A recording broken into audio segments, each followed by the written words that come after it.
11월 2일 목요일 새벽 예배를 하나님께 올려드리겠습니다. 오늘 본문은 오바댜 1장 10절에서 21절 말씀인데요. 10절에서 15절까지만 읽겠습니다. 네가 네 형제 야곱에게 행한 포악으로 말미암아 부끄러움을 당하고 영원히 멸절되리라. 네가 멀리 섰던 날 곧 이방인이 그의 재물을 빼앗아 가며 외국인이 그의 성읍에 들어가서 예루살렘을 얻기 위하여 제비 뽑던 날에 너도 그들 중 한 사람 같았느니라.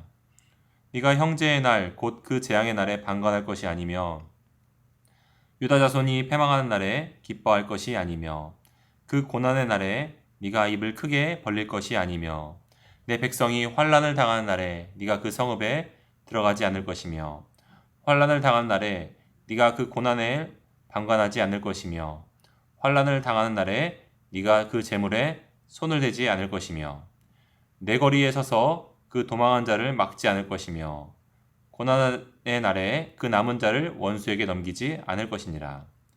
여호와께서 만국을 벌할 날이 가까웠나니 네가 행한 대로 너도 받을 것인즉 네가 행한 것이 내 머리로 돌아갈 것이라. 여러분, 원수의 망함을 기뻐하면 자기도 망하게 됩니다. 오바댜서는 성경에서 가장 짧은 내용의 책입니다. 오바댜는 유다 왕국 남서쪽에 위치한 에돔을 향해서 예언한 선지자입니다. 에돔은 야곱의 쌍둥이 형 에서의 후손이죠. 창세기에서 두 형제는 일종의 아버지 사랑과 장자권을 놓고 쟁탈을 벌이는 원수가 되었던 관계였죠. 그 두 형제의 후손들이 유다와 에돔을 이뤘으니까 두 민족은 사실상 하나의 형제 종족이라는 말입니다. 오바댜는 유다의 입장에서 이 형제 종족인 에돔을 향해 하나님이 그들에게 복수하실 것이라는 메시지를 전합니다.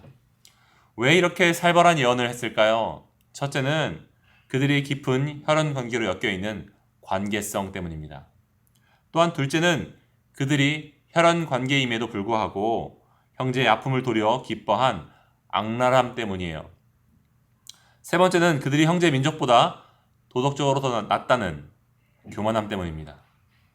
그럼 우리말에 이제 사촌이 땅을 사면 배가 아프다는 그런 말이 있잖아요. 사촌이 땅을 사면 왜 배가 아프죠? 나와 멀리 떨어져 있는 사람, 나와 아무 상관이 없는 사람, 나보다 월등하게 유능한 사람이 잘 되는 것은 우리가 별로 배가 아프지 않죠. 사촌이 땅을 사면 배가 아픈 이유는 그가 나보다도 못하다고 생각하기 때문입니다. 에돔 사람들은 사촌이 땅을 살 때 배를 아파하고 사촌이 재산을 잃을 때 기뻐했습니다. 간략히 배경을 말씀드리겠습니다. 역사적으로 이스라엘과 유다가 컸기로 에돔은 그들의 지배를 받아왔거든요. 그런데 북왕국 이스라엘이 아수르에게 패망하고 바벨론이 그 아수르와 남유다를 침략하자 에돔은 어땠을까요? 아무리 얄미운 관계여도 적이 쳐들어오면 뭉치는 것이 가족이고요. 민족이니까 같이 맞서 싸웠을까요? 그렇지 않습니다. 그들은 마치 남일처럼 방관했어요. 11절 네가 멀리 섰던 날 곧 이방인이 그의 재물을 빼앗아가며 외국인이 그의 성문에 들어가서 예루살렘을 얻기 위하여 제비 뽑던 날에 너도 그들 중 한 사람 같았느니라. 무슨 말이죠? 유다 민족을 바벨론 사람들처럼 굴렀다는 겁니다. 그들처럼 대했다는 거예요. 그들은 단순히 남일처럼 강 건너 불 구경하듯이 군 것 이상으로 그 문제에 개입하기 시작했습니다. 12절 네가 형제의 날 곧 그 재앙의 날에 방관할 것이 아니며 유다 자손이 패망한 날에 기뻐할 것이 아니며 그 고난의 날에 네가 입을 크게 벌릴 것이 아니며 내 백성이 환난을 당하는 날에 네가 그 성문에 들어가지 않을 것이며 환난을 당하는 날에 네가 그 고난을 방관하지 않을 것이며 환난을 당하는 날에 네가 그 재물에 손을 대지 않을 것이며 내 거리에 서서 그 도망한 자를 막지 않을 것이고 고난의 날에 그 남은 자를 원수에게 넘기지 않을 것이니라. 무슨 말입니까? 유다가 침략을 당하자 유다의 영토를 돌아다니면서 빈집에서 재물을 훔쳤다는 겁니다. 뿐만 아니라 숨어있는 자를 발견해서 적의 손에 넘겼다는 거예요. 그 결과 유다 백성들은 엄청난 배신감과 그런 환멸과 절망 속에서 빠져야 됐습니다. 이러려고 에돔을 품고 있었던 게 아닌데 말입니다. 물론 성도님들 중에서는 이러한 배경을 접할 때 에돔의 입장에서 감정이입이 되실 수 있는 분들도 있다라고 생각합니다. 나라도 그랬을 것 같은데. 좀 얄미운 사람이 잘 안 될 때 기뻐하는 것은 자연스럽지 않나? 네, 맞아요, 여러분. 그것이 자연스러운 우리들의 감정일 것입니다. 그런데 하나님은 그것이 자연스럽다 하더라도 옳지 않은 감정이라고 말씀하십니다. 10절, 네가 네 형제 야곱에게 행한 포학으로 말미암아. 그 포학이 무엇이죠? 아까 훔치고 방관하고 그리고 남들이 힘들 때 기뻐했던 것, 그것으로 말미암아 부끄러움을 당하고 영원히 멸절되리라. 여러분, 원수의 망함을 기뻐하면요, 자기도 같은 방식으로 망하게 되는 거예요. 성도님들은 이런 질문이 생길 수 있습니다. 아니, 그러면 도대체 어떻게 됩니까?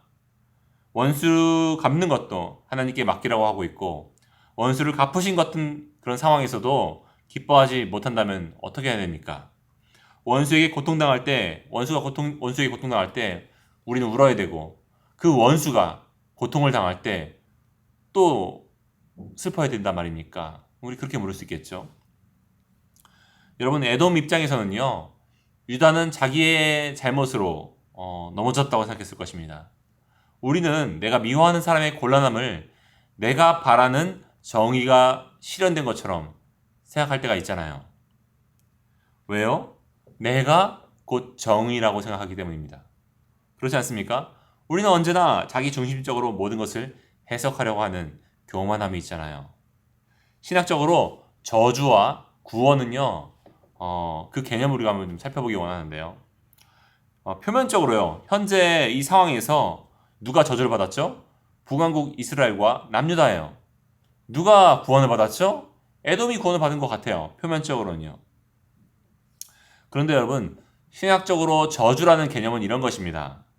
죄인이 마땅히 받아야 될 것을 받는 것, 그것이 저주예요. 반대로 구원은 무엇이냐면요, 구원이란 개념은 죄인이 마땅히 받을 수 없는 것을 받는 것이 구원입니다. 공통점이 무엇이죠? 둘 다 죄인이라는 거예요. 저주를 받는 자들이나 구원을 받는 자들이나 죄인이라는 겁니다. 그럼 차이점이 무엇입니까? 구원을 받은 자는 은혜가 더해졌을 뿐이지 그가 저주를 받는 자보다 더 나은 사람이 아니라는 겁니다. 그러면 우리가 여기서 지금 저주받은 대상이 누구죠? 이스라엘과 유다처럼 보이죠? 그런데 지금 에돔은요, 내가 구원받은 거, 내가 유다보다 더 잘 되고 있는 거, 내가 망하지 않은 것이 내가 더 낫기 때문에, 저들이 틀렸기 때문에 그런 일이 벌어졌다고 생각하면 안 되는 것이었습니다. 그들은 기뻐할 것이 아니라 나를 구원해 주신 그 하나님의 은혜에 감사해야 됐고, 또 나도 저처럼 망했어야 됐는데 저들의 아픔을 보면서 애통했어야 된 겁니다. 여러분, 우리는 내가 미워하는 사람들이 잘 안 될 때 우리는 기뻐하죠. 또 내가 미워하는 사람이 잘 될 때 우리는 배아파합니다. 그것이 우리의 영적 교만함을 드러내고 있다라는 겁니다. 에돔은 하나님의 은혜로 그 칼날이 비껴갔습니다. 우리가 무언가 최근에 좀 좋은 일이 있다고 한다면 그것이 우리가 잘해서가 아니라 하나님의 은혜 때문임을 기억해야 되고, 우리는 그것을 마땅히 받을 자격이 없습니다. 또 우리가 뭔가 어려운 일을 겪거나 위험이 있다고 한다면 그것이 우리에게 부당한 것이 아니라 우리가 마땅히 받아야 될 죄인들의 결과라는 겁니다. 그러므로 제가 최근에 한 교회 현수막이 걸려 있는 것을 교회로 오다가 본 적이 있는데 거기에 이렇게 써 있더라고요. 우리의 고난은 우리의 죄보다 크지 않습니다.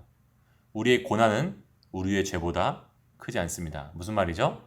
우리가 지은 죄값에 비해서 그 고난은 너무 작다라는 겁니다. 하나님의 은혜로 말입니다. 자, 우리가 그것을 아는 겸손이 있다고 한다면요, 우리는 그 형제의 아픔에 함께해야 됩니다.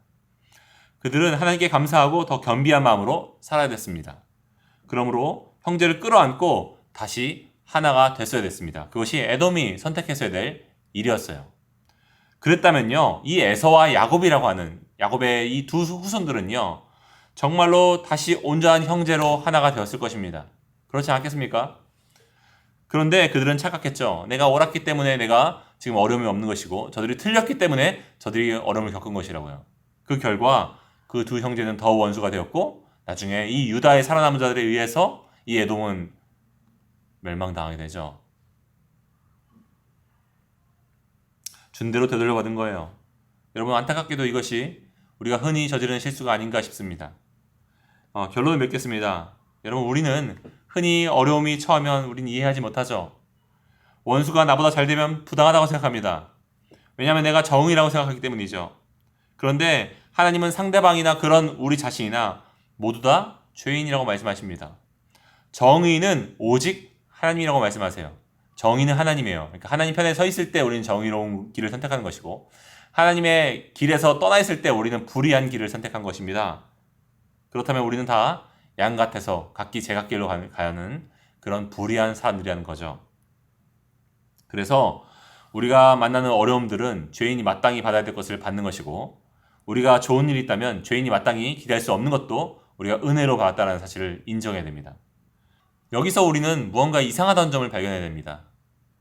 그것은 삶이 완전히 저주로만 가득한 사람이 없다는 것입니다. 우리는 이미 마땅히 받아야 될 것을 받지 않고 있는 이상한 점이 있습니다. 그렇지 않습니까? 우리가 지은 죄에 비해서 우리가 받고 있는 형벌이 너무 작아요. 또 이상한 점이 있습니다.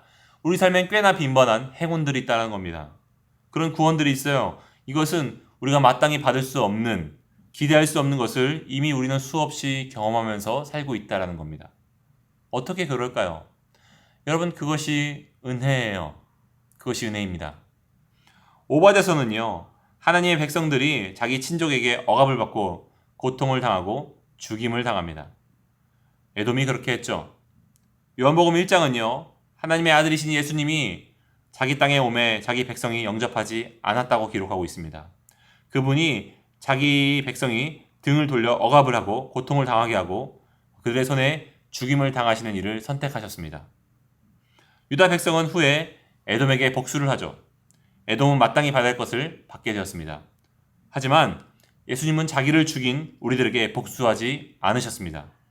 그러므로 이것이 바로 우리가 마땅히 기대할 수 없는, 받을 수 없는 것을 받게 된 이유입니다. 이것이 오늘 우리가 죄의 심판으로 즉각적으로 죽지 않는 이유이고요. 의롭지 않을 때조차 은혜의 도움들 아래 살아가고 있는 이유라는 겁니다.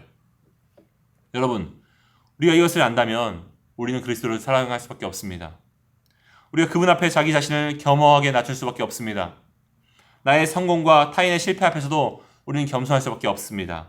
나의 실패는 아프지만 타인의 성공도 기쁨으로 박수칠 수 있습니다. 왜냐하면요, 하나님께서 나의 잘못은 교정해 주시면서 동시에 그에게는 은혜를 베풀어 주신 것이기 때문입니다. 하나님은 그런 은혜를 내 삶 속에서도 여러 가지 형태로 이미 주셨기 때문입니다. 사랑하는 여러분, 우리는 그분의 은혜 안에서만 유익을 기대할 수 있는 죄인들입니다. 비록 저주 아래에 놓여야 하는 것이 마땅하지만 그분의 은혜 아래 구원받은 죄인이라는 사실은 우리로 원수의 망함을 기뻐하지 못하게 해요. 그러므로 바울이 로마서에서 말한 것처럼 우는 자들과 함께 우십시오. 기뻐하는 자들과 함께 기뻐하십시오. 그들이 원수라고 할지라도요. 그것이 복음의 은혜를 인정하는 사람들의 마땅한 삶입니다. 함께 기도하시겠습니다. 하나님, 우리가 원수의 망함을 기뻐하고 있습니다. 그것을 통해 내가 옳았다는 착각에 빠질 때가 너무나도 많습니다. 그러나 구원이 죄인이 마땅히 받을 수 없는 것을 받은 것이라고 한다면 저는 은혜 받은 죄인일 뿐 저들보다 하등 날 것이 없는 사람이라는 그런 겸손이 있게 하여 주옵소서. 내게 주신 은혜의 감사함을 느끼며 더욱 겸손히 하나님의 기쁨 되기 위해 살아가며 받은 은혜를 은혜가 필요한 자들에게 흘려보내는 자로 살게 하여 주옵소서. 예수님 이름으로 기도합니다. 아멘. 자, 우리 시간 우리 두 가지를 함께 기도했으면 좋겠는데요. 먼저는 내게 좋은 일이 있는 것은 나의 잘남의 결과가 아닙니다.